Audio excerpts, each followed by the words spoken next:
Nyali Banjalangi Rakol Jugun Nyali Gani Garama Mala Jugun. So I'd like to just acknowledge the traditional custodians of this land on which Mullumbimby stands, the Bunjalang people, and to offer on behalf of everyone our deep respect and acknowledgement of the way they have known how to live on this land without harming it and without damaging it in any way. And tonight we have an amazing speaker, Petrea King, and she is talking about Occupy Ourselves, rethinking who we are in a post-capitalist world. So it's a more personal talk tonight, which I think will be very fascinating. And she's probably well known by many of you. She is the CEO of the Quest for Life Foundation, which she established in 1989. She is a well-known author, inspirational keynote speaker, a teacher and facilitator. She's also a qualified naturopath, herbalist, clinical hypnotherapist, yoga and meditation teacher, so very suitable for this area of the country. A little of her history. In 1983, she was diagnosed with leukemia and was not expected to live very long at all. But through her meditation techniques and the integration of past traumatic experiences, she recovered. And so we have her here today, thank goodness. So because of that, it perhaps inspired her to go on and do the work where she has now counseled tens of thousands of people who live with cancer or other life-challenging illnesses, who live with grief or loss, with trauma or with tragedy. Petrea sees crisis as a catalyst for personal growth and understanding, as an opportunity for healing and peace. She's written 8 books, she has many awards. Let's everyone give her a really warm, one thing, Mullumbimby, welcome, but before that, I'd like to say that we have her book and CD here, and they're both only $20 each, and they're on that table there. And everything she's going to talk about tonight is in this book, apparently. So please, after we've finished, you can go there and buy. So here we go. Thank you very much.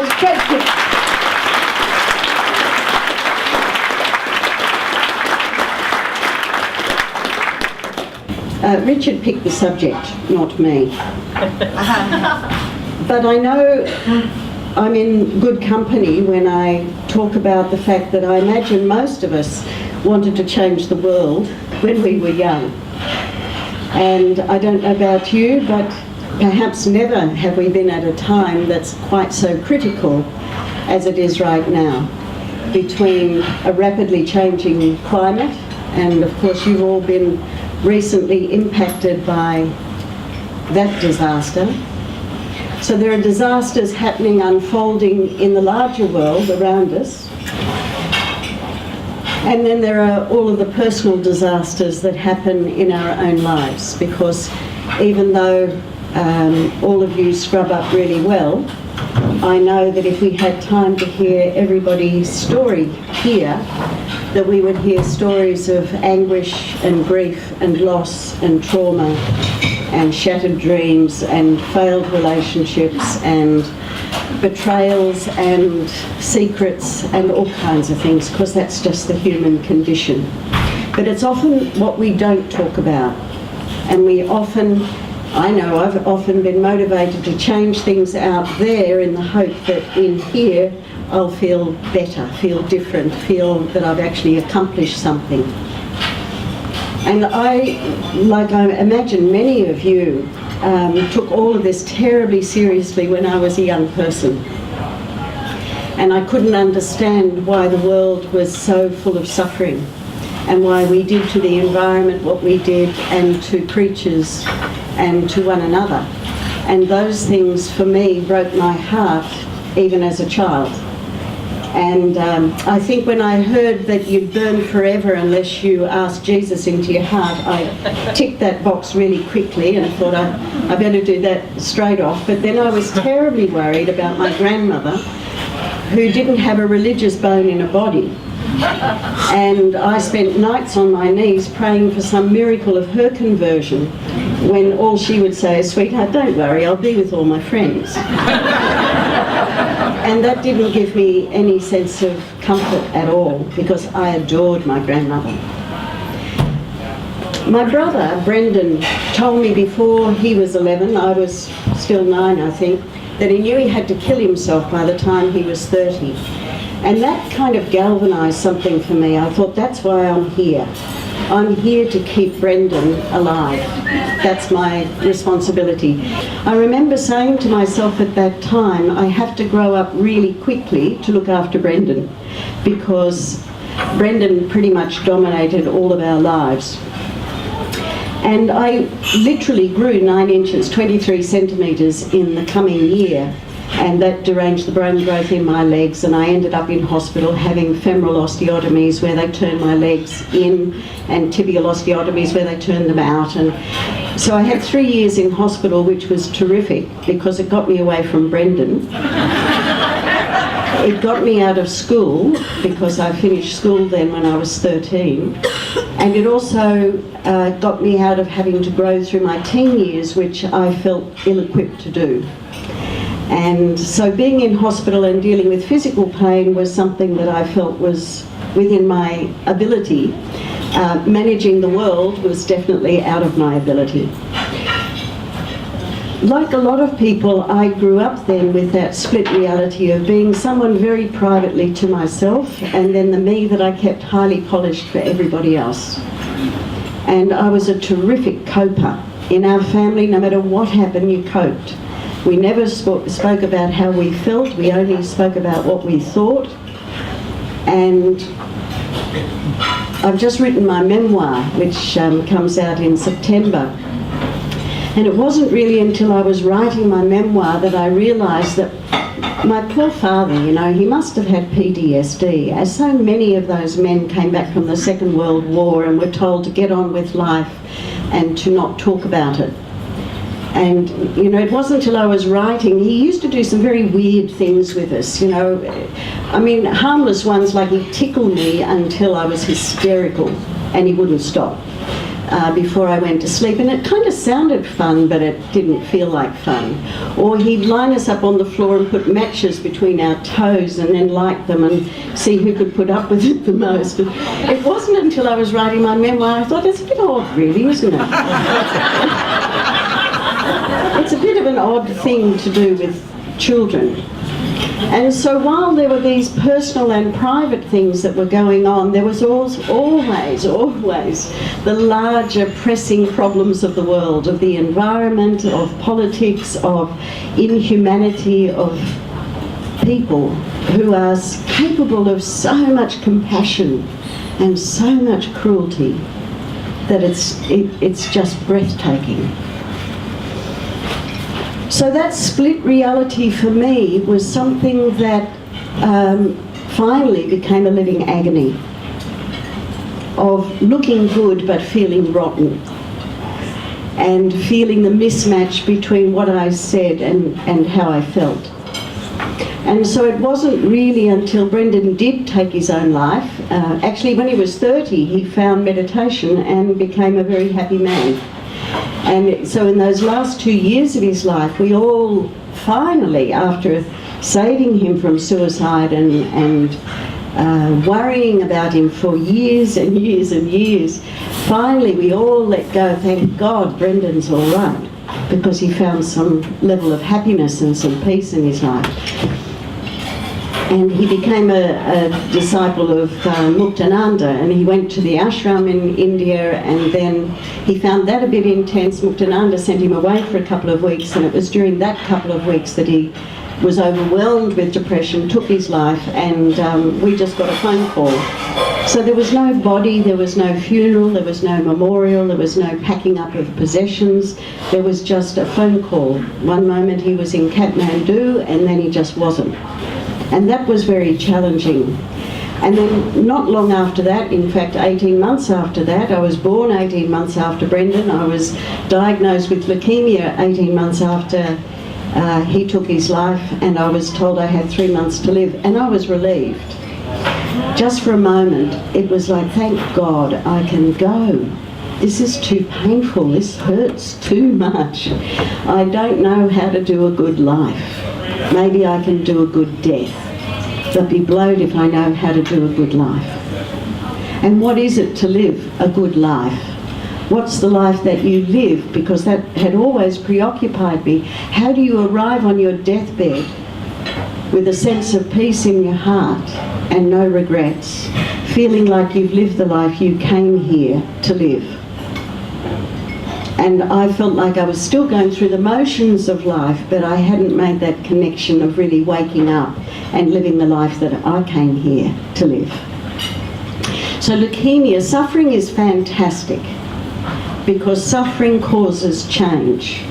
And we're so not into suffering. We're so into avoiding suffering at all costs. And yet suffering breaks us open.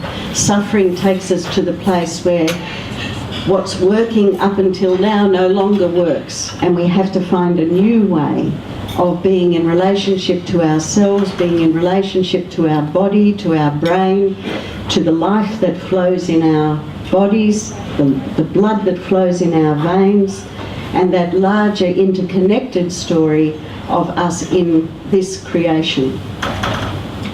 And it's usually suffering that brings us to that place. You know, that fabulous place that you get to where you say, that's it, something has to change, and it's me. I can't change the world. I can't change the personal disasters that happen. We call them the D's in life. You know, we all set off on that journey in life believing that we're going to be happy at a future time when things look different from how they are in this moment. That's very deeply enculturated into us from a very early age. And we're just soaking up, marinating in the atmosphere of I'll be happy when, and before long I'll be happy when I turn 5, I'll be happy when I go to school, I'll be happy when I leave school, I'll be happy when I go into my career, happy when I find the perfect partner, happy when I get married, happy when I have children, happy when they leave, happy when the divorce comes through. And so we're deeply programmed to always postpone our sense of happiness and contentment to some future time when things look different from how they are right now, in the midst of the pain, in the midst of the fear, in the midst of the suffering, in the midst of the isolation, whatever it might be. And we set off on that journey in life believing I'm going to be happy once things look good out there, and then I'm going to feel good in here. And of course, then if we're lucky, we bump into what we call one of the D's in life. And a D might be a diagnosis, a death, a divorce, a disaster, a disability, a debt, a downpour, a drought. There's lots of D's, a dementia, a dad, a daughter. But when you bump into that D, everything that's second nature to you doesn't work. It might be second nature to you to drown your sorrows, to blame other people for your unhappiness. It might be second nature to you to drown your sorrows, to drug yourself, to fill your life up with so much busyness that you don't have time to feel. It might be second nature to you to isolate, to go into an old pattern of I do it myself. It might be second nature to you to do any number of things. And it's interesting that we call it second nature. It's second nature for me to think like this, feel like this, react like this. And no one ever questions, well, what's your first nature? What was there before you took on the limitations, the anxieties, the beliefs about us and them, the beliefs about some future time when we'll be happy? What was there before that? And I know when I found myself finally in a little cave outside of Assisi in Italy, and I remember the day in the cave where I realised there's nothing and no one to blame, which was incredibly disappointing. I could still be sitting there now. I'd be at this dusty little pile of bones in the corner saying it's not fair. I shouldn't have had to grow up with my mad, gorgeous, fabulous brother who told me he was going to kill himself. I shouldn't have had 3 years in hospital, having surgery to my legs, learning to walk again. I shouldn't have been raped. I shouldn't have gotten into drugs. He shouldn't have attempted suicide as many times as he did before he succeeded. I shouldn't have married all of those very strange people. I shouldn't have been crippled with arthritis and live with chronic pain. I shouldn't be dying here now in this little cave. I could still be in that place, but I realise there's no one to blame. And the fact is, all those things, and I left out all the colourful ones, all those things had happened. And I needed to weep about it, rail about it, scream about it, write about it, talk about it, until I could get to a place where, yeah, that did happen, and it happened to me. But I'm no longer reacting from that story. It's good to have a story. Look, in a room like this, can you imagine the stories? I mean, the stories in this room would fill volumes. We all have a story, but it's great to have a story, and I wouldn't change one jot of my story now, because those are the things that broke me open.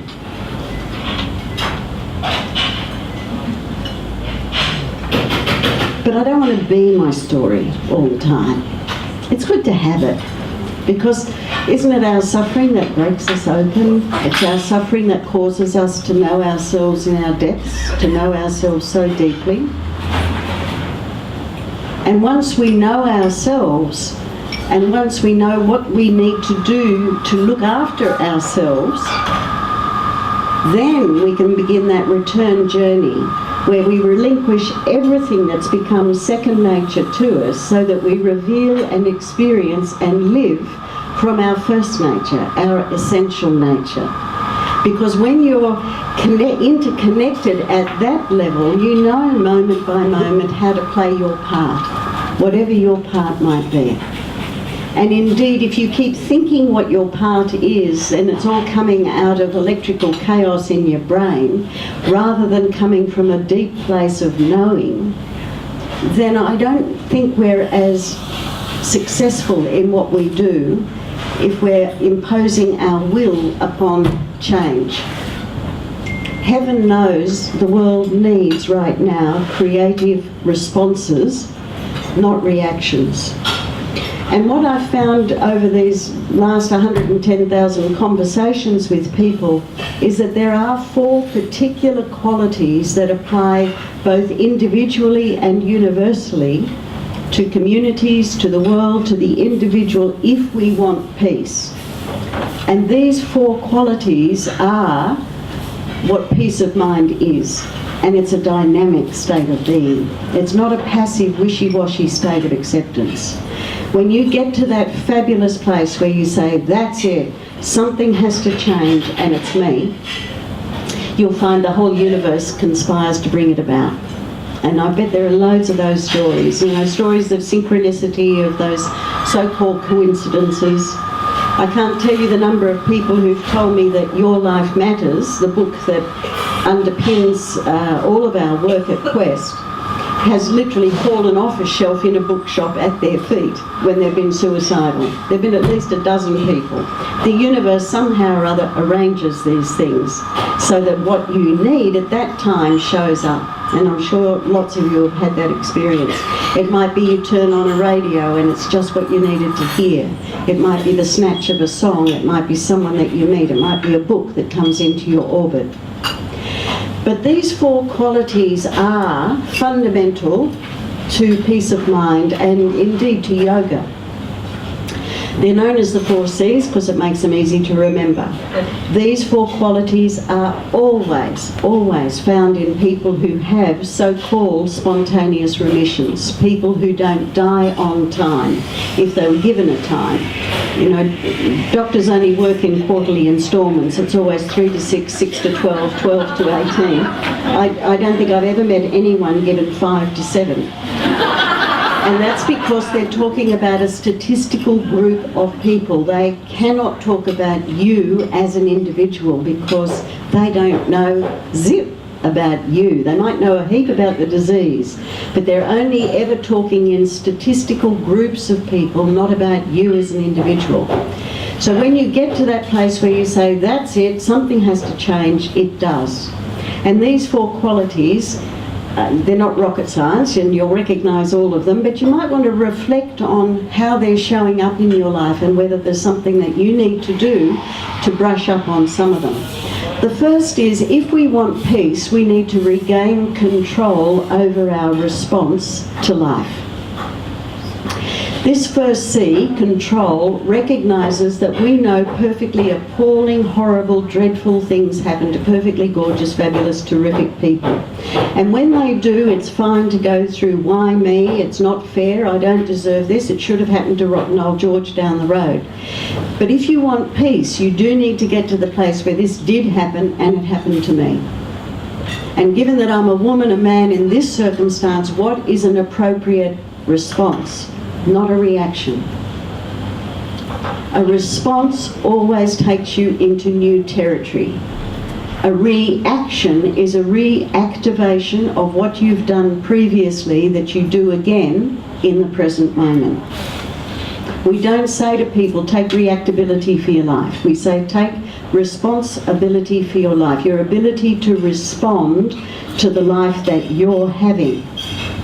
So we may need to weep about it, write about it, scream about it, write about it, talk about it until we can say, yeah, that happened, it happened to me, but I'm no longer reacting as if still wounded by the past. Isn't that a liberation? Then it's a response, taking into account all of the circumstances, not a reaction, which is always in the body. If you talk about a reaction, it's in the stomach. Our stomach begins to turn, our heart rate increases, our breathing changes, we might hold tension in our muscles. This is a reactivation of a physiology that we've experienced previously that we experience again in the present moment. And if you ask a person when they're in the midst of a reaction, how old do you feel right now? We're always a little kid. So we're literally reactivating the physiology of the 4, 5, 6-year-old and bringing that to the crisis. Not such a good idea. So we need to know where we reactivate in our own body and use that absolutely as an alarm bell. The moment you feel it in your stomach, your heart rate increases, you hold tension in your body, wherever it is for you, the moment that happens, you need to be aware of it and interrupt it. Deepen the breathing. Remove yourself from the circumstance until you can be there in a responsive way, not a reactive way. Because a reaction always comes out of the ego. I'm doing what I've always done because it's second nature to me to do it that way. And suffering causes us to demand more from ourselves than what we've always done, which is why I'm a big fan of suffering. So the first C, we need to regain control over our response to life. The second C is a commitment to living. That's about having a deep reverence for your life, to revere the life that you have and live it on purpose. The opposite of death is birth, not life. Life is eternal, is indestructible. We know that energy just changes form. That's what we are. And it just changes form. And we need to come into right relationship with who we are and where we are. You're not your body, you have one.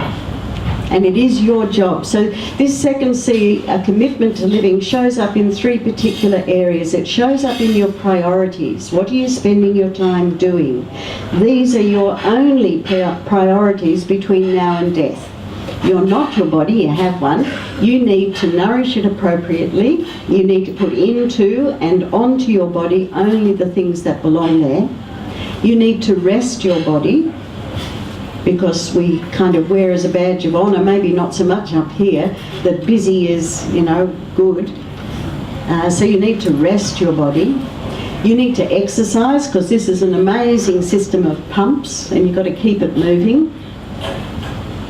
You're not your brain, you have a brain, and you need to quieten it down. Because all of that unmanaged electrical activity needs to stop. If you need to be in proper relationship with your brain, you need to put it on the leash. The mad monkey swinging through treetops is no help to us. So we need to quieten down the brain. And whether you do that through meditation, through painting, through gardening, through some other esoteric activity that you have, but we all need to quieten down the electrical activity that's going on in the brain, because when you do, you have access to some fabulous qualities. When your brain is quiet, you have access to intuition, insight, creativity, wisdom, humour, spontaneity. And don't we need all of those qualities right now on the planet? And the moment your brain is telling you stories about the future that hasn't happened yet, or it's telling you stories rehashing the past, going over and over and rewriting history, the moment that starts up, you lose all connection to creativity, insight, wisdom, humour, spontaneity, all of those valuable, juicy qualities that we all need all of the time. Not just some of the time, all of the time. So you're not your brain, you have a brain, and you need to keep it in good company. Don't hang out with turkeys. So don't hang out with gossip. Don't hang out in environments in which you don't feel uplifted, inspired, encouraged. And you need to develop perhaps some rituals that help you to be in good company. Because being in good company isn't always easy. Having someone who will really listen to you, someone who can really be there for you. And that can be a good book. It can be the music you listen to, it can be the environments you put yourself into, but be in good company. Better to have the company of nature, of poetry, of music, than to hang out with turkeys. So you're not your body, you have one. You're not your brain, you have one. You're not your feelings, you have them. Now that's a blessing. Because, you know, our feelings, if someone had told me that 40 years ago, mind you, I would have been very upset, because my feelings seem to be the all-consuming, overwhelming part of my life. But there's a big difference between, this is how it feels to be Petrea feeling angry. On a scale of 0 to 10, I could be an 8. But I can witness myself having the anger rather than being the anger. So our ability to witness the feelings that we have is tremendously helpful. Don't label yourself as a feeling. Not I am tired, I am bored, I am sick. I feel all kinds of things. What if I am consciousness, soul, spirit, life, being, energy, and right now I'm feeling despair? It's not who I am, but it sure is what I am feeling. Having the ability to witness ourselves experiencing the feelings rather than feeling overwhelmed, consumed, or defeated by our feelings is tremendously helpful. So you're not your body, you're not your brain, you're not your feelings, which of course begs the question, who are we? But if we're in right relationship to our body, our brain, and our feelings, our thinking and our feelings, then we tap into that deeper level of interconnectedness, where we begin to see the other as ourselves, where we begin to see life winking at us wherever we go. The second aspect of the second C are issues around communication.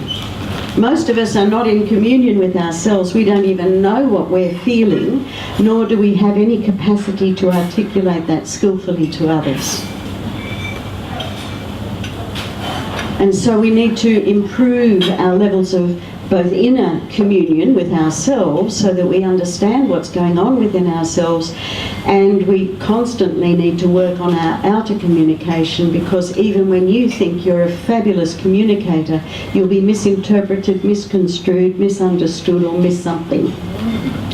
The third aspect of the second C are issues of forgiveness, because so many of us are reacting from past wounds. Forgiveness is never, ever, ever, ever, ever, ever about condoning. It's not about saying that what happened was okay. It was not okay, but it did happen. And we need to let our hearts break and to weep the tears that might be there, to finally get to a place where we recognise that I am more than whatever it is that happened to me. So for me, forgiveness is an inner process whereby we liberate ourselves from the consequences of having felt wounded in the past. We no longer reactivate in the present because we're no longer carrying any wounds from our past. Isn't that a liberation? It's not about I forgive you or them. It's an inner process. It's not dependent on the other person. And yet so often I know we waste so much time. If only we can explain our perspective, then surely they'll agree with us. And of course you might wait a long, long time. So that's the third aspect of the second C. The third C is a sense of challenge. We actually love to be challenged in life. Challenge makes the brain light up. Challenge is what breaks us open to doing things differently. So the difference when you have peace of mind is that you need to make meaning of your challenges, because illnesses and accidents and traumas and disasters and deaths don't have intrinsic meaning. It doesn't mean something that those things happen. If we're to find peace, we have to find a way of making meaning out of our own suffering, or out of the suffering that we perceive in the world. So it's a little bit like the pearl only comes about in the oyster because something irritated the heck out of the oyster. It's the things in our life that cause us greatest anguish, greatest despair, greatest overwhelm that create the possibility for us to see things differently. And the fourth C is our sense of connectedness. That we have that sense of connection to our own innate spirit, our first nature, and that we begin to see the other as ourselves. That even though, I mean, it blows me away to think really that whether you think there's a God that created everything or everything came into being out of this almighty great big bang, it doesn't really matter, frankly. It's extraordinary because you appear to be sitting over there and I appear to be sitting over here, and we're all sitting here with our worries and our concerns about our own life, about our larger life, about our community life, about our planetary life. And the fact that we are even able to discuss the source of our own being is extraordinary. That's a miracle in itself. And human beings collectively and connectedly are capable of extraordinary creations. Extraordinary. We could solve all problems in no time, but we have to have those 4 C's in place first. So that connectedness is a connection to our own innate spirit, but it's also the spirit that enlivens all of creation, that holds the stars and the moon and the galaxies in motion. So for some, it's on a very individual level, connection to self, to family, to friends, to mates, to people I can be real with, people who can hear me, who get me, who understand me. It can be connection in my workplace, to my team, to my community, to my planetary community. It can be read at many, many different levels, but I have my sense of place and belonging. Now, if you look at the absence of those 4 C's, if you imagine being completely out of control with your life, you can only helplessly react to everything that happens to you as if you're a helpless victim of your circumstance. That your commitment to living is all around, I'll be happy at another time when things look different from how they are right now. And you're not taking good care of your physical, mental, emotional and spiritual well-being. You're not in clear communion with yourself or with anyone else. You have no capacity to forgive or let go what happened in the past, and you keep using that as an excuse for your behaviour in the present. that all your challenges are overwhelming and nothing makes meaning. Nothing has meaning. And that you have no sense of connection to yourself or to anyone else, I think it's a good way of looking at the opposite of peace of mind. And that peace of mind is the presence of those four qualities. That regardless of how chaotic, how critical, how devastating, how disastrous things might be out there, we know that we can always make an appropriate response from a place of inner stability. And when the mind is quiet, we have access to creativity, insight, wisdom, solutions, all of those fabulous things that human beings are capable of. And if we're in that right relationship and we draw together in communities of people who are in that right relationship, we can accomplish anything and everything. But if we keep coming at it from different competing agendas of having to get my way done, for me it's about how do I align myself now with life? After all these years of, I started meditating when I was 17, and it's been a friend and a companion throughout my life. And when I think of all the religions and stuff I studied and all the effort I put in, it really is so incredibly simple. I can't believe how complex and difficult I've made my life when it's really so simple. There are so many things over which we have no control at all. What we always have control over is how we're going to respond to what's happening in our personal life, what's happening in our community life, what's happening in our planetary life. And we want to do that from a wise, compassionate, clear, insightful, creative place, which means there cannot be competing agendas. How do I align myself with life? What serves life? And what do I need to do physically, mentally, emotionally and spiritually to align myself with life so that life can flow through me, can show up through me, and I will know moment by moment what my work is. I think that's the way for me now. That's the easiest way to end up on my deathbed, able to look back, hopefully with a small smile and a sense of peace, born of no regrets, and feeling that it's enough to bring a little love into the world.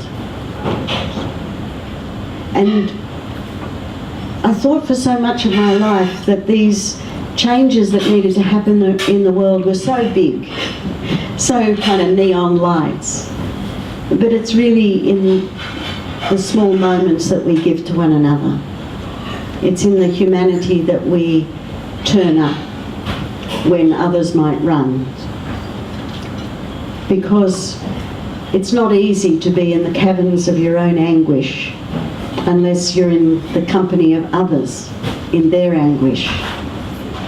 Not because they know what it's like for you, but if we know what our own place of despair is like, if we know what our own anguish is like, if we know what our own place of isolation, of abandonment, of rejection, of betrayal, all of those human emotions that most of us experience at some time in our life, if we're comfortable in that arena, then we're going to be a better companion to be present to somebody else who's stumbled into that territory perhaps as a newcomer. Not because we know what's best for them. We never know what's best for another. But we're willing to show up. We're willing to turn up.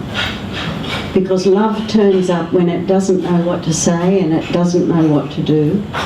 But love turns up, preferably with a casserole in hand. And that's what we need now, more than anything. We need love to turn up. And in order to do that, I think those 4 C's give us a framework that when we feel empowered because we're taking good care of our spacesuit for planet Earth. You can't come here and have a human experience unless you get one of these. And when we're in right relationship with that and we take good care of this amazing self-healing creation, your physical body, then together we can accomplish all things. With love, all things are possible. So thank you. So now we're going to have some questions and answers. When we're constantly going out into a society that's built around disconnection, socio-economic systems that are driving disconnection, how can we achieve connection when we're, first, if we're constantly battling upstream? For sustainable change to take place, it has to be informed by wisdom. It needs to be informed by creative solutions, because the ones we have at present we know are not going to bring us any joy. We have a whole system that's built on growth, and that has to change. Personally, I don't see how it's going to evolve from where it is to something else, because most systems crash before change comes about, and that could look very messy. And I suspect will be very messy. We already know that with the climate changing as rapidly as it is now, that's very messy and very painful. But it's at these times that we galvanise ourselves and we really come together and we put aside our personal agendas. But it is important to remember that you need, in order for you to function and for you to play your part, whatever that part's going to be, you need to look after yourself so that your body, mind, spirit, capacity is at its fullest. Because so many people are running around putting out fires in lots of different arenas, but not coming from a place of inner stability where they've looked after themselves. And then you get depleted and a bit despairing and a bit overwhelmed, and compassion fatigue might set in, and a whole range of other things set in. The only place you see this promoted, of course, is on aeroplanes, where they say when the mask comes down, first put the mask on you, and when you're breathing normally, put it on your children and put it on the... I've never heard them, and we've flown, our footprint on that front is a bit too big. But I've never heard them say, we want you to run around the plane and put as many masks on as many people as possible before you collapse. And yet a lot of people are doing that, are putting masks everywhere, and they haven't attended to themselves. I did the same thing when I didn't die of leukemia. After a very short period of time, I was booked up 6 weeks ahead. And then people kept ringing up and saying, but I've only got 4 weeks to live. I'll see you on Sunday. And I had a huge crash, because I really had to look at, why do I need to be needed by all of these people? This is an unhealthy relationship. I need someone who will listen to me as keenly as I endeavour to listen to everybody else, so I need to get supervision in my work. And I made a few changes so that I looked after me first, before I did anything else. I drove my daughter to school at 7:30 instead of seeing the first client of the day at 7:30. I walked the length of Balmoral Beach every morning with the intention of hearing every wave come to the shore. I had a juice, I had a short black coffee. I was still back in my office at 8:30 for the first client of the day. Having attended to me, I was ready for everybody else. Because if you want to function at the highest level possible and make the greatest contribution possible, you have to look after this first. Then you've got boundless energy and boundless time for everything. So, and you don't arrive at a place called peace and unpack. Yeah. Peace is a moment-by-moment choice. And we need to be mindful constantly. Have I fluffed myself up? And I know a lot of people think, oh, it sounds a bit selfish, getting yourself in good shape.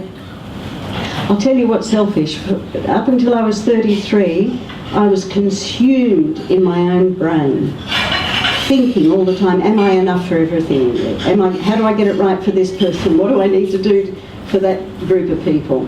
And I was always looking to see how I could get it right for everybody else, which is exhausting, and which is the peak of selfishness. What other people are going to think of me. to be telling those stories, that inner commentary that goes on all the time, that's the peak of selfishness. It actually doesn't take that long to attend to yourself physically, mentally, emotionally and spiritually. You filled up your own inner bucket and then you're only giving from the overflow. So it's really about how are we going to find creative solutions to very complex competing problems if our bucket's half full. We need our bucket to be full to overflowing, because that juiciness gives us the creativity to come up with solutions that we haven't even conceived of yet. So you didn't have any radiation, chemotherapy, all the other stuff that you have. No. You're amazing. Well, I was diagnosed in America, and the only treatment available at that time for my particular kind of leukemia was experimental and very expensive, and as a non-citizen I'd need to pay for it, and it wasn't available in Australia. And you know, I changed my diet radically when I was a young person. I'd done lots of fasting, 21-day, 30-day, 40-day, a 60-day fast. I'd done lots of those kind of fasts over many, many years. So I felt, in a way, I'd rather die of leukemia than die feeling sick from the treatment, given they said the experimental treatment they were offering would only extend my life by a few weeks. It wouldn't give me a remission or a cure. So on that basis, but it's not what I'd recommend for anybody else. Everyone's got to find their own pathway. And now there are treatments available that weren't available then as well. The way I see it is very difficult to develop as a, to have a full human potential if you have no contact with nature. So maybe we're starting off from the wrong track, thinking that we can be, have a first nature as, nuclear people and nuclear families. And I wonder what you think about that. For me, life, love, God are all the same thing. And that's what, I've been with many, many, many people when they die, and it's really obvious to me that someone leaves. There's an energy there and you can witness it leave the body. So to me that life is, to have an understanding that everything is interconnected. The life that's in you is the same as the life that's in me. So yes, developing it in isolation I think is very difficult. And I certainly wouldn't be suggesting it. I know for a lot of people when they come on a program at Quest, it's the group dynamic itself that is so powerful. And yet I know for my own journey, mine was very much in isolation in the cave, and I didn't talk to anyone for months. Because the old priest that looked after me only spoke Italian. We did talk at each other, we just didn't understand what the other one was saying. So I think everybody's pathway is different, and it's not to say it's got to look like this or it's got to look like that. I think that the interconnectedness of life is the foundation of everything, and that if we remain feeling separate because of our conditioning, that I'm not as good as, I'm better than, I'm less than, I'm more than, I'm different from, while ever we maintain that conditioning, which is second nature to us because that's what we all grew up with, then we don't see the other as ourselves, we see the other as a threat to our own, what's become second nature to us. And so for me it's just a simple way of looking at, we are so much more than certainly our physical bodies, and anyone who's had an out-of-body experience certainly knows that. We're more than just the electrical activity in the brain, because now through neuroplasticity and understanding epigenetics we know that all of that can change. A lot of our work now is in post-traumatic stress disorder with veterans and police and victims of crime and all kinds of people who've been through horrendous events. So we know that the brain is capable of healing, And all of this begs the question, well, who are we? And what is it that we're capable of together? So I think that interconnectedness of life has to be the foundation, has to be at the beginning of recognising that what I do to you, I do to myself. I remember when my son was 10 and the Exxon Valdez thing happened, and he was sitting in front of the television with tears down his cheeks. And I said to him, "Son, what's the matter?" And he said, "Mum, they don't get it that when it happens there, it happens to all of us." And that wonderful wisdom that comes from recognising the interconnectedness of everything. And this is just about getting our own part of this enormous collaborative effort of humanity. What do I need to do to get my part working well so that I can make a contribution? Because a lot of we could get started on food and all kinds of things, the chemicals that are in the environment. You know, the average US baby born today has 200 persistent chemicals in its cord blood. You know, our bodies just weren't designed for any of these things. So those 4 C's have layers upon layers upon layers as well in unpacking them. Another C word is corporation. And aspects of those 4 C's, do you ever see them, people such as yourself, getting an opportunity to speak to corporations? There's a real hunger for it at the moment, and whereas I haven't worked with major corporations, I have done quite a bit of work now with small circles of CEOs and other senior government and other organisations, people who are in a senior level where they make decisions about the health of the organisation, the direction of the organisation, and there's a real hunger for authentic leadership and changing the way, not in all companies by any means, there's both things there, but certainly in the groups that I've worked with anyway, there's a real hankering to understand how to live in a more humane and how to conduct business in a more humane and collaborative and sustainable way in the world. So that's kind of a little bit encouraging, that people who are sometimes in very surprising places are actually very interested in all of these aspects as well. They just don't yet know often how to implement change at that fundamental level. And so I think there's a great deal of work for all of us to change the way things are done.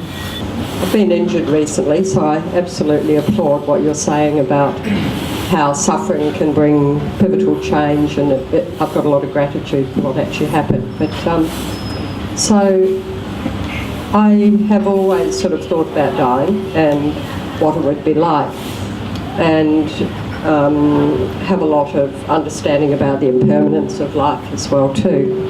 And so hopefully when I get to that stage I'm going to be fairly comfortable. But where my question is, and knowing that you have been with so many people, I'm just wondering if you've got any advice on how to support your loved ones when really wanting to go into that cave and do your own dying process yourself, so to avoid the grasping, the attachment of your loved ones to not let you die, I guess. Yeah. Are you happy to have them around the bed, or are we talking like, I don't want these people in my life? I'm happy to have them around my bed, but it's how do I do both things at once, really, you know? Be able to really relax into the process and be cognizant of what's actually happening when, you know, that I'm surrounded by probably their distress and such, etc. Yeah, I mean, I'd watch out for how can I control my death, and how can I control the environment around me, because I think one of the most humbling things about being at the edge of life, the edge of death, is your ability to receive from others, to receive physical care, to receive affection, to receive conversations that people might want to have. And so I think we're creating our death every day that we're alive. And I've frankly never thought of myself as working with people who are dying, because I find most people with a life-threatening illness are more alive than most people I know. And I've always said to people, don't drink your juice and meditate and forgive everyone and eat an organic fabulous diet so you won't die. By all means, drink your juice, forgive everyone, meditate and eat a fabulous organic diet so you live today well. And then your focus is on living, not on preventing dying. So I think you're making that every step of the way, and so you may want to have conversations now with your family about death and dying, and those conversations can be tremendously valuable to have those with your loved ones before you're actually on your deathbed. So I think that's, for me, that would be the most important thing to think about, is because one of the things when I thought I was dying, I realised, we all assumed we loved each other. We all gave kisses on the cheek that missed. but we assumed we loved each other. But now, I thought, why am I saving up I love you? What's the big event that I'm saving I love you up for? And if this isn't it, then what is it going to be?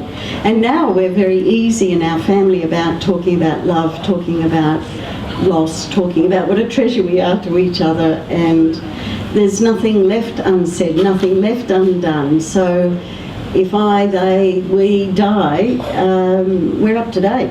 Yeah. So I think that's the best preparation, is be up to date in your relationships, and whatever is unresolved from the past, resolve it now. Rather than having something to save up so it's a special occasion on your deathbed. The phrase "create our own realities" gets thrown around a lot. I was just wondering what your ideologies were behind that phrase, and maybe explain it a little bit just from your experiences and interpretation of the term. We run 35-day retreats a year, and at the end of every program, people say, "Oh, now I have to go back to the real world," because the world that they've experienced for 5 days is so different from the world that they normally live in. And we would say to them, make this your real world. Yes, you've eaten well while you've been here, because we're renowned for our food. It's been easy for you to meditate, to find some quiet time, to immerse yourself in nature, to learn some skills in communication and how to switch your mind off and blah. All of this has been useful here. Make this your real world. And so I think it's the choice, because no one can choose for us. We have to choose for ourselves the world that we want to create. And whether that's I'm just going to introduce some ritual into my life, whether it's I'm going to introduce more salad into my life, or whatever it is, we create the world that we want to live in through the choices that we have. But we're at a very sophisticated time in history now where our choices have real consequence, collectively have enormous consequence. And so we need to collectively dream up the world that we want to live in. And I'm sure that's why so many of you moved up here. Didn't you move up here because you wanted to create the world that you wanted to live in? Yes. I think a lot of people came north for that precise reason, that we wanted to be able to create a world that we wanted to be able to call our own and say, yeah, we're happy and content to live in this world. And I'm sure that was the impetus behind the dream of many a move to this area. And I don't know where you're up to on your journey with that, because that airy-fairy create your reality and just turn your back on anything that doesn't fit with that reality, I think is a bit of a tricky path. And I think we've often created a beautiful reality in order to avoid the suffering that's banging on our door. Because if the suffering isn't happening in your own life, we've only got to look out the window and see there's loads of suffering in the world in our environment, amongst our animals and creatures. And so for me, it begs the question, well, how are you going to spend this one precious life that you have? And how are you going to take really good care so that you can show up and bring hopefully some light, some beauty, some creativity, some love into the world? What is it that you're here for? And how are you going to fulfill that in a way that brings you a deep sense of fulfillment and connection with others and satisfaction? And I think that's an individual journey, but it's also very much a collective journey as well. But I still see a lot of people living in great isolation and loneliness. And sometimes your loneliness is greatest in a community of like-minded people that you actually don't feel deeply connected to. That can be a real agony. Yes. Petrea, thanks so much. It's been a fantastic talk. What do you see as a place of passionate social activism when you have this understanding that the self and the other are the same? How do you deal with the idea that the turkeys are running the farmyard now? And how do we make sense of our place in that? Is it okay to be angry? Is it okay to be an activist in this world of self-responsibility? Well, I'd encourage you to be an activist, absolutely. And I'd encourage you to feel the anger when it's there. And I'd encourage you not to act from the anger. So activism is great, so long as it's the work that falls to you to do.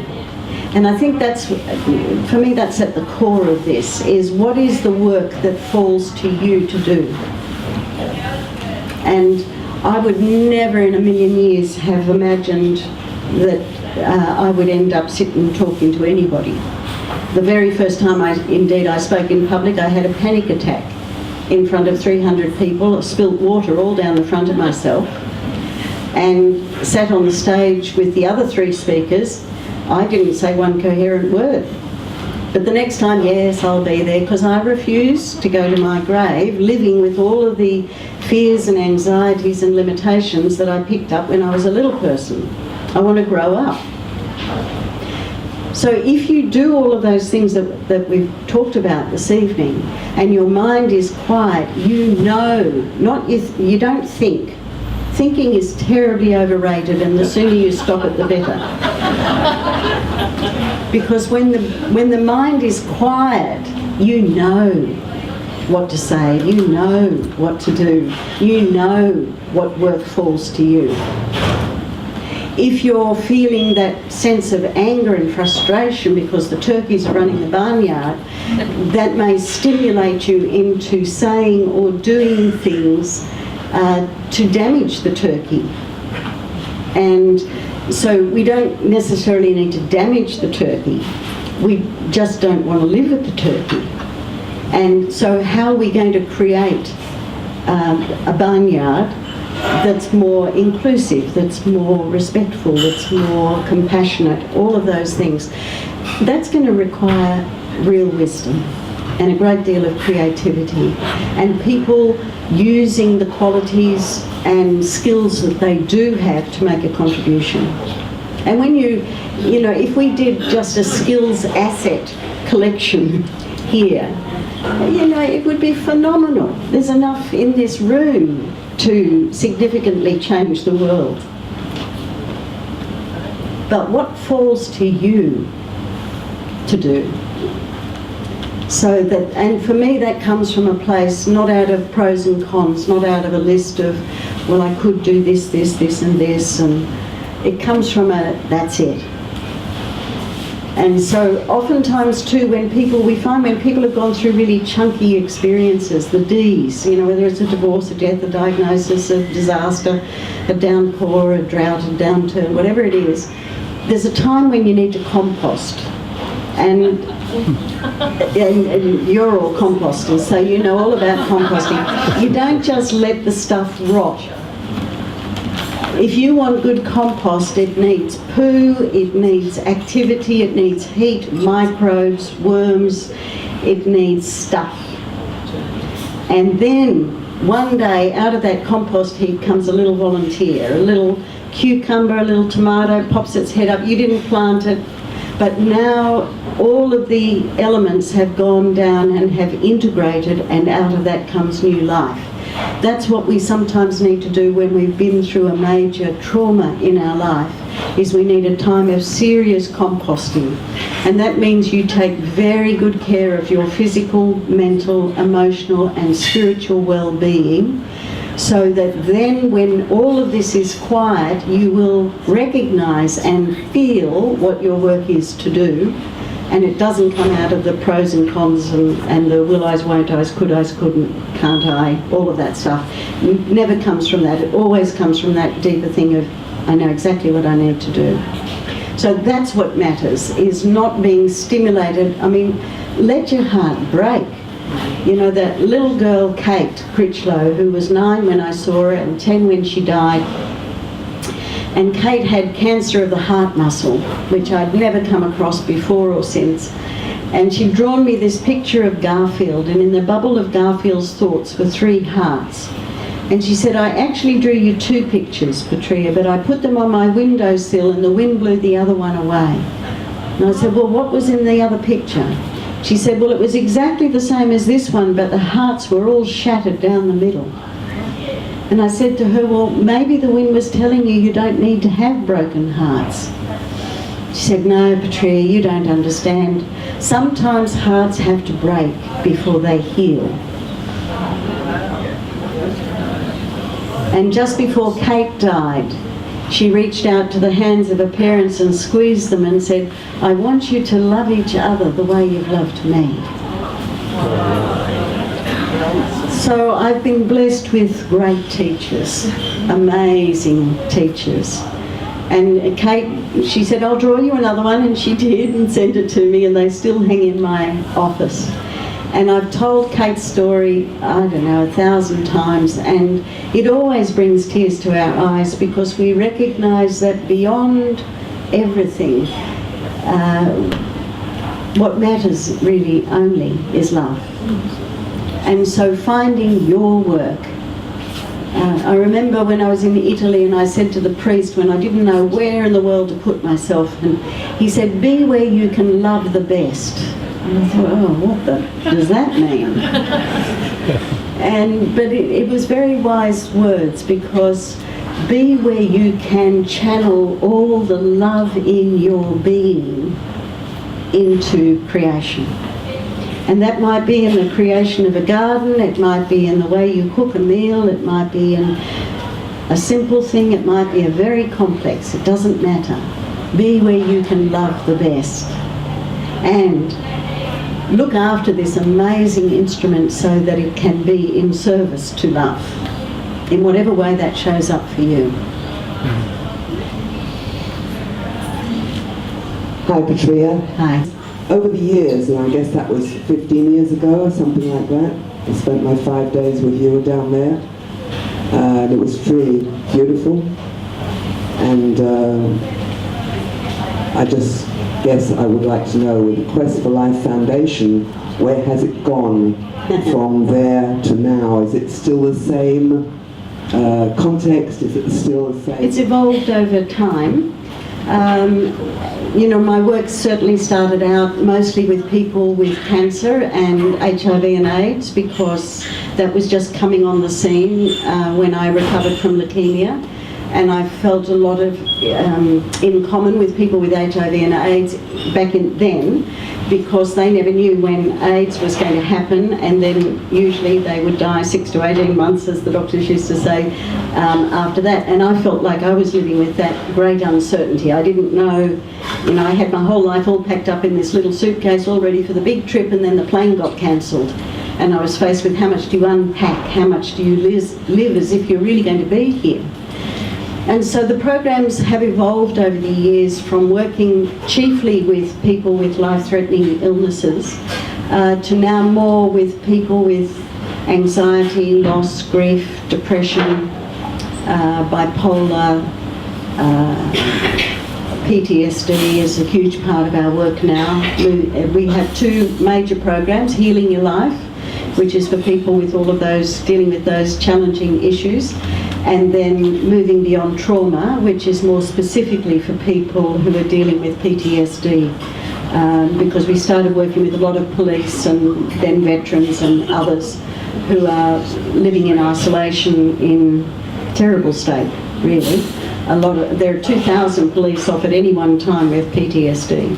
Each one of them costs between $200,000 and $300,000 in medical expenses, $500,000 for the insurer to pay them out if they can't return to work. So they see spending money with us as an absolute bargain, because a lot of those police now are back at work, and because they actually love the profession.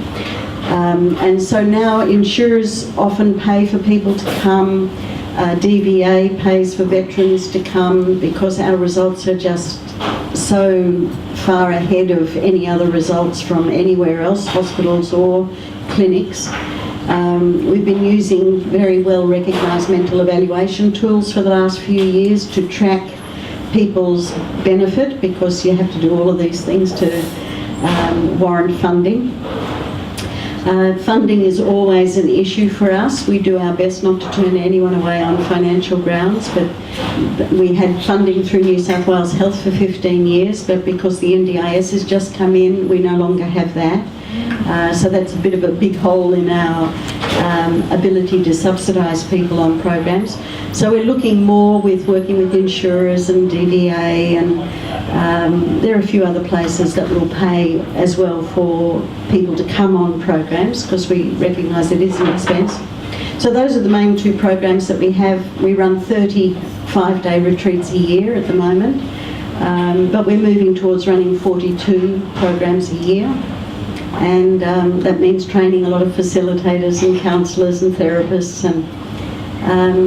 But yes, it's now not dependent on me, which is terrific, that all of the programs run without me. I'm usually in every program, but just for one session. So you'd still recognise the place. And I must say, Blackmore's, it was Marcus Blackmore that I rang when I didn't die, and my mother, after I'd been in remission for about 3 months, my mother said, "Have you thought of working, dear?" And that was a huge shock to me, because I thought, well, how can I start working when I'm going to die again any minute? And so I rang Marcus and said, "Marcus, I'm meant to be dead, I'm not, I'm a yoga, meditation, naturopath, blah, blah, blah." And he said, "Look, forget what the doctors said, go into practice." And he knew a GP who was looking for a naturopath, and that's why I went into practice. Marcus gave me a bit of a boot along then, and Blackmore's have remained our major corporate sponsor. We wouldn't be open today without Blackmore's support. And Marcus and Caroline have personally just spent hundreds of thousands of dollars on refurbishing the entire property, so it's got new beds and furnishings and carpet and paint and all of that. So we're very, very grateful to Marcus and Caroline for ensuring that we're still here. And of course we do a tremendous amount of work out in the community. We run about 100 workshops a year in very diverse communities, either for people with cancer or loss, grief, trauma, in communities after flood disasters, fires, all kinds of things. So where people's resilience is getting really low, in communities we find that isolation goes up and domestic violence goes up, drug and alcohol abuse goes up, and that frankly is rife in a lot of rural communities now. ICE as well is playing havoc. So we're working in those arenas too. I think there is a political path that goes straight on from what you're saying, and it's about recognizing the importance of building community at the local level as a fundament that supports that personal healing. And I think this whole process here is part of that, and maybe even more importantly, those Monday evenings, which someone, you'll talk about later, I think, the Monday evening follow-up from this politics in the pub, where smaller groups of people can get together and talk and share. So for those of us who don't yet have life-threatening cancer or serious post-traumatic stress, I think we're all suffering from stress for sure. We can start this process of community building and deep sharing, hearing one another, and then building a collective voice for bigger systems change. You know, we have 4 guidelines for all of our programs, all of our groups. I don't know whether they'd be helpful in this particular arena where you come together to discuss ideas and creative possibilities, but our 4 are confidentiality, that what gets said in that space remains in that space unless there's agreement. We listen 100% when someone's talking, which means one person talking at a time. It also means hearing the other person's reality, not my reaction to their reality. We don't judge or criticise, so however a person feels, that's how they feel, and it's fine to feel anything. It's what we do with our feelings that matters. You can feel almighty rage, almighty lust, but you might not want to act on it. You can feel almighty despair. You can let your heart break open, because I discovered that it gets bigger because of the scar tissue.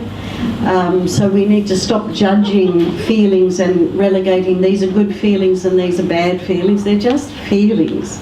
And we need to have a safe environment in which we can explore them.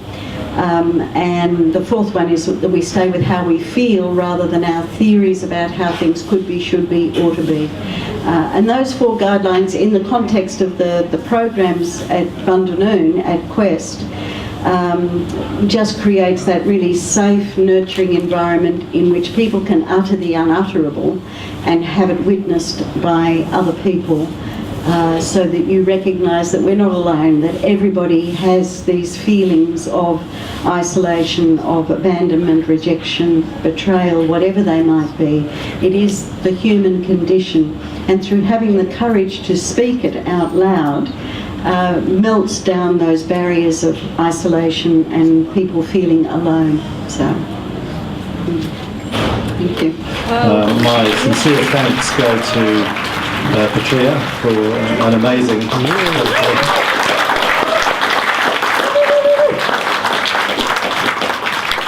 and look, you know, I was just struck when Petrea was talking. I've heard Petrea talk a few times, and I was the beneficiary actually of attending one of her workshops years and years ago for a medical condition that I have, and I'll never forget it, because on the first day I arrived, and I went up to Petrea and I said, I'd really like to talk to you at some stage, if that's okay. And she said, sure. Anyway, on the 4th day, I still hadn't seen her. And on the 5th day, which was the final day, almost at the end, she came up to me and she said, Richard, do you want to talk? And I was stunned by that she actually remembered. And you might not remember this, Petrea, but I do, that you gave me a hug. And you're a serial hugger, I know, just like a lot of people in this room. And look, hugs are very political things, aren't they, as we know. And I love hugging, and you gave me one, and I wept like a baby. And I've never wept like that since. And you didn't have to say anything to me. It was your spirit, your kindness, your soul, the person you are, and the person who's helped so many people during the course of your sparkling, wonderful life. I almost said career, but life. And you've given so much life back to people, and we should all be grateful to you. Thank you so much.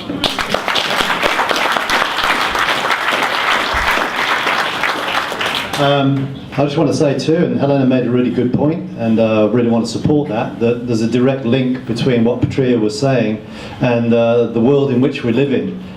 We're all reflexive beings, aren't we? You know, as Petrea was talking, I was thinking about the amount of time I spend in front of the TV, which is quite often, I have to admit, raging against, you know, the Turnbulls and the Trumps, and getting my partner's ear and then raging into her ear, and then to anybody else who will listen. And then most people give up, of course. But, you know, at the end of the day, maybe we need to do that. Maybe we need to be angry. Maybe we need to rage. There's so much to rage about. You know, inequality, the cruelty, the threat of nuclear war, the climate change, of course. There's a lot to be worried about. But I think the key point that Petrea is making is that there's also a kind of internal conflict within ourselves. We have to take care of ourselves and each other. We can't replicate the hierarchies and the conflicts which neoliberalism and the corporate world encourages us to do. So we have a duty to ourselves, and from that we have a duty to others to build communities, to localise, to build those meaningful relationships with each other and with ourselves. And this is the wonderful part of Nagara Institute and the events we put on, that people meet, they talk, they communicate, we link with each other, and we build those really vital, important relationships. We've got another occasion, which is on the 24th of May. We've got Professor Joe Camilleri coming from La Trobe University. Joe's one of the foremost exponents of international relations in Australia. He's taught and researched and written extremely widely and has a lot to say about current geopolitical machinations around the world. The title of his talk is New Narratives for a Post-Neoliberal Future. And he's going to be talking about the language we need to employ as a persuasive dialogue to bring people to the cause of kindness, love, compassion and care, and all the things we're fighting for. Thank you all very much for coming tonight. Yeah, thank you. Good night. Bye.